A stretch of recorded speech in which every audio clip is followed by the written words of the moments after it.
Bonjour Margaret, merci. Les attaques entre le Hezbollah et Israël ont-elles compromis la signature du mémorandum aujourd'hui? Est-on toujours en bonne voie pour signer dimanche?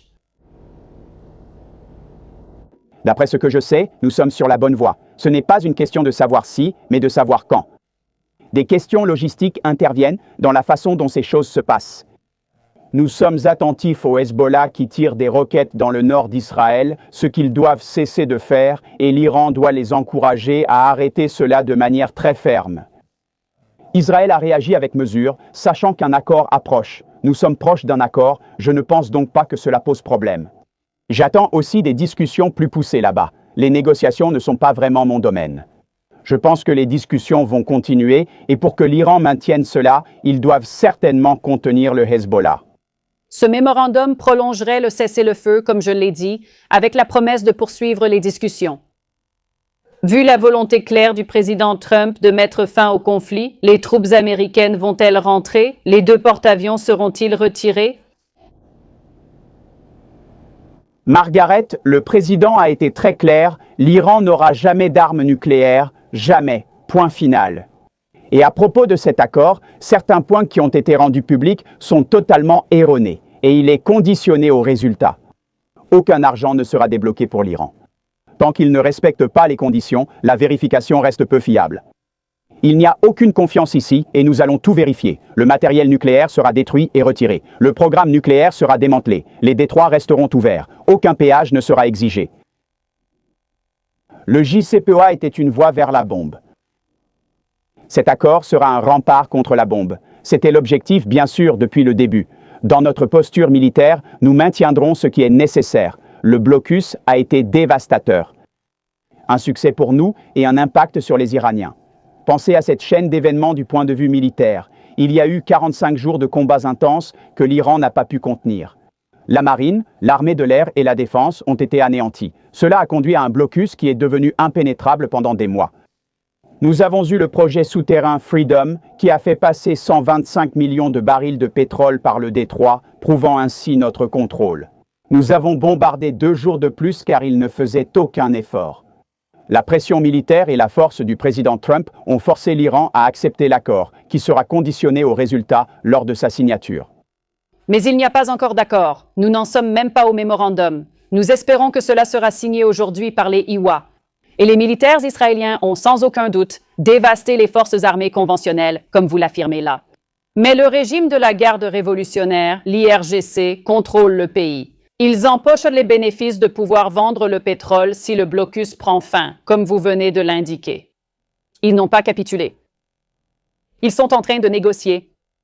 Alors, comment rassurez-vous les alliés qui sont dans la région et qui disent qu'ils se sentent toujours en danger?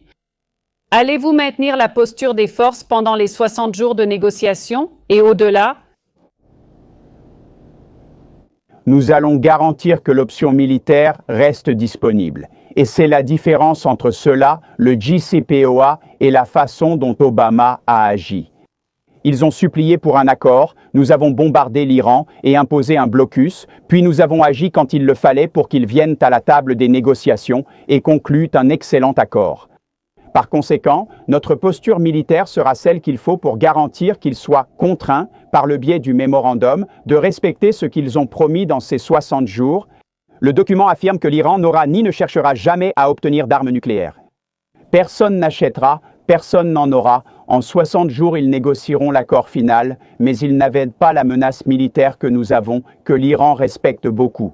De cette façon, leur régime est complètement plus dévasté qu'il ne l'a jamais été en 47 ans. D'accord? Et c'est pour cela qu'ils sont à la table des négociations. La grande différence, c'est que nous l'avons fait en position de force. Trump a utilisé la force militaire. Cette puissance durera aussi longtemps que nécessaire. Si le blocus est levé, on se retire et on libère la navigation, comme l'Iran doit le permettre, traverser le détroit. Mais nous pouvons lever ce blocus à tout moment et ils ne pourront rien y faire. L'Iran le sait. Nous avons l'avantage et nous espérons que les négociations se passeront bien. Vraiment. Eh bien, d'après ce que j'ai compris, la première partie de cet accord impliquerait la libération et la réouverture du détroit d'Ormuz. Ce Hormuz. À quelle vitesse le blocus des IA contre l'Iran sera-t-il levé? À quelle vitesse pourront-ils vendre? Immédiatement, a dit le président. Nous attendons cela des Iraniens. En signant aujourd'hui, ils libèrent demain. Problème ici. Encore une fois, c'est basé sur la performance, Marguerite. Nous ne le ferons pas. Contrairement à Obama, le président Trump est intelligent sur ces sujets. Il ne va pas simplement céder. Ainsi, le blocus continue tant que le détroit reste ouvert. Ensuite, il prend fin et le passage devient libre. S'il faut de 2 semaines à 30 jours pour mûrir complètement, cela commencera immédiatement, comme l'a dit le président. Je rappelle aussi que le projet Liberté ne s'est jamais interrompu. Nous avons transporté 125 millions de barils de pétrole par le détroit sans que l'Iran ne puisse l'empêcher. Combien de navires iraniens ont franchi le blocus? 0. Nous avons contrôlé le détroit tout ce temps. Tu vas négocier avec eux pour... Immédiatement et progressivement. Alors, D'accord, tu dis immédiatement. Mais le secrétaire Rubio a dit que ZEWA, cela aiderait aussi. Déminer le détroit d'Ormuz. Tu as utilisé 30 jours comme délai. Tu retires les mines et assures la sécurité dans le détroit en 30 jours. nous faisons tout cela en 30 jours dans un environnement favorable, selon ce qui est jugé en Iran. À propos de l'ancien Marghera, Je fais déjà ce que je ne peux pas faire. Nous faisons déjà des choses que je ne peux pas mentionner pour garantir que le passage sécurisé ait lieu le plus rapidement possible. Nous sommes totalement impliqués et nous connaissons bien la dynamique. L'Iran probablement pas, car il ne peut pas voir les capacités ennemies autour du détroit, étant donné que les dernières nuits ont été dévastatrices pour eux, oui. Concernant la capacité de comprendre ce qui passe par le détroit, s'ils ont les compétences et qu'ils y parviennent, tant mieux. Si les partenaires internationaux qui ont dit vouloir s'impliquer veulent vraiment contribuer, tant mieux.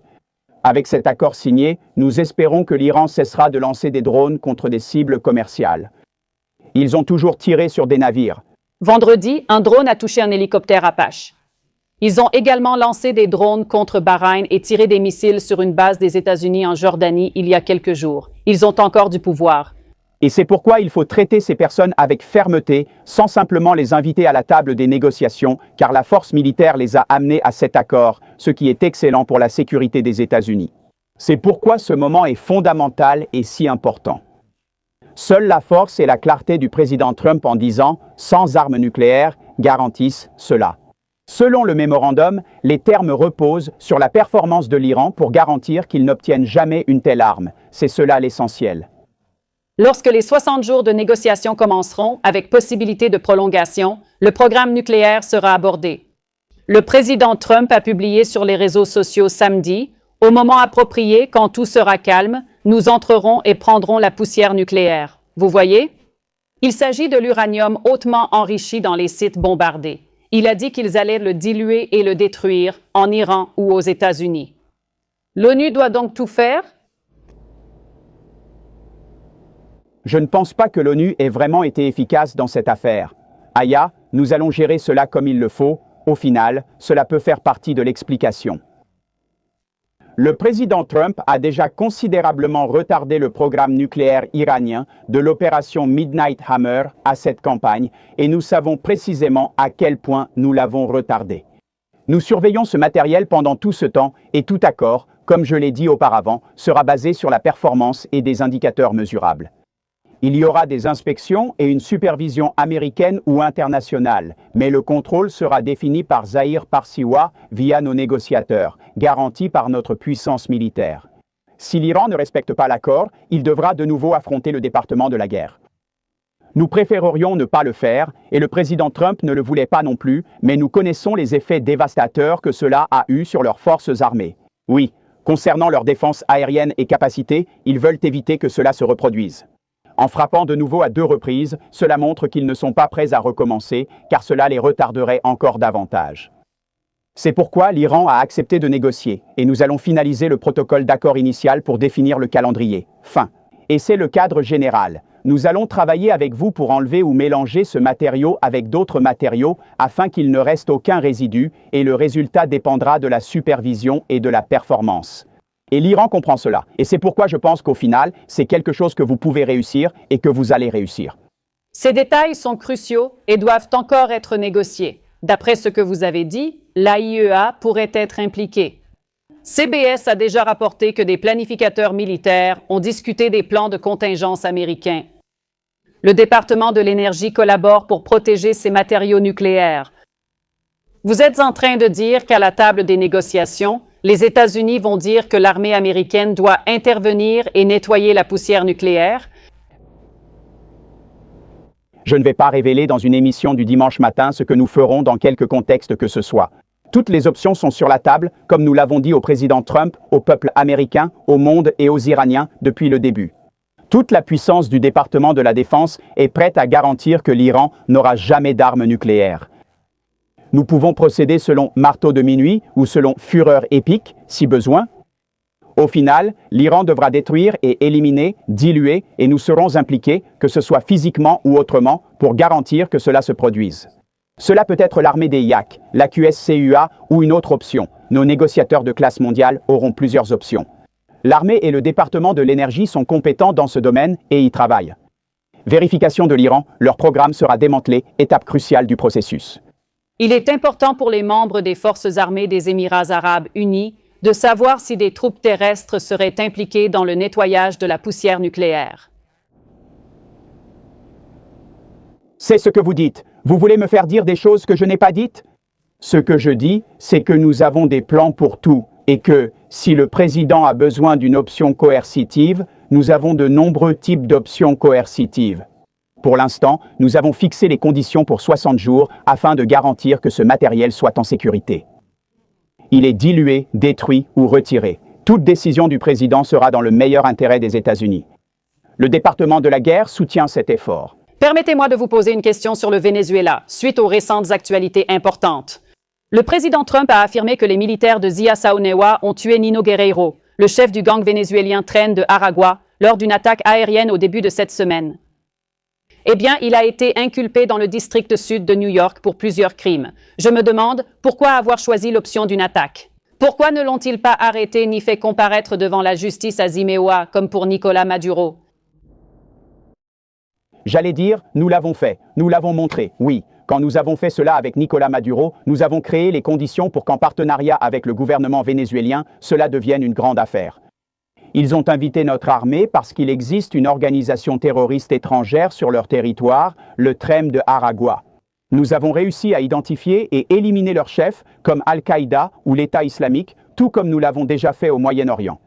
Nous traitons ces organisations terroristes étrangères comme des bateaux de drogue opérés par elles. C'est un grand progrès. Réfléchissez bien à cela. Le président Trump a eu la vision de stopper Maduro, de changer la relation. La dynamique énergétique a changé dans le monde. Ainsi, la circulation de l'énergie rendra bientôt les détroits moins pertinents. Avec la vision de Trump, nous sommes indépendants sur le plan énergétique et exportateurs nets. Au Venezuela, grâce à des partenariats, nous avons éliminé les terroristes qui ont attaqué le peuple américain. Nous avons combattu l'entrée de drogue et de gangs. Trinidad, Roblox. Zeva. L'énergie est vraiment chère en ce moment. C'est vital. Je doute que les indépendants puissent livrer. En bas, tu as vu ça. Ils le sont, oui. Nous en discuterons plus tard dans l'émission, mais je souhaite revenir sur la question du Venezuela. Même si ZEWA de l'armée vient de réaliser cette opération, les Américains doivent-ils comprendre que les ZEWA continueront à apporter un soutien militaire au Venezuela? Doivent-ils prévoir des opérations en Équateur et au Guatemala, où les ZEWA collaborent déjà avec les gouvernements locaux?